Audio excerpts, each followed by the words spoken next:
Na trhu máme novinku osvedčenú už v zahraničí Ginimum Rapid.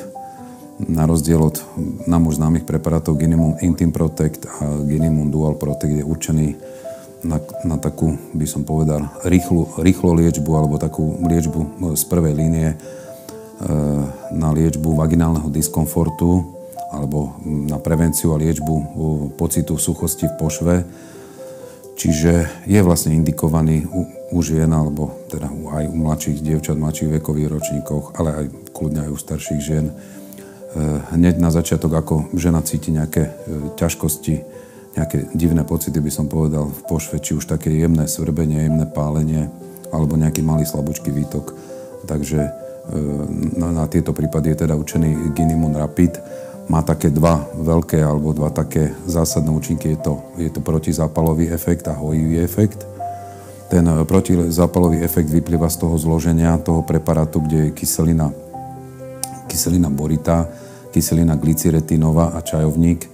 Všetky tieto tri vlastne zložky pôsobia antisepticky a likvidujú alebo významne sa podieľajú na znížení počtu až na pri začiatku infekcia na úplnom vyhubení, hlavne bakteriálnej infekcie, kvasinkovej, v niektorých prípadoch dokonca až trichomonadovej infekcie.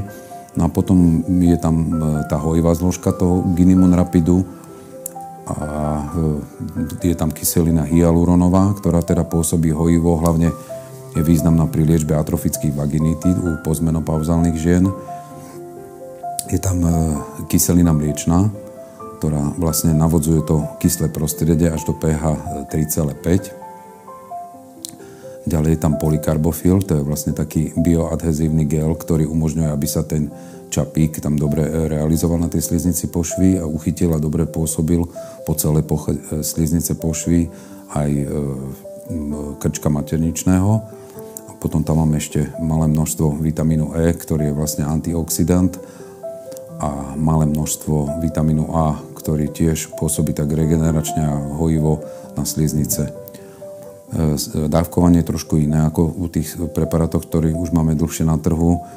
Dáva sa to, hlavne je dôležité hneď od nástupu ťažkostí, čiže je možné zabehnúť si do lekárne a hneď keď sa objavia tieto prvé príznaky, tak je si to dobre nasadiť po dobu 5 až 7 dní, vždycky večer, najlepšie by bolo po menštruácii.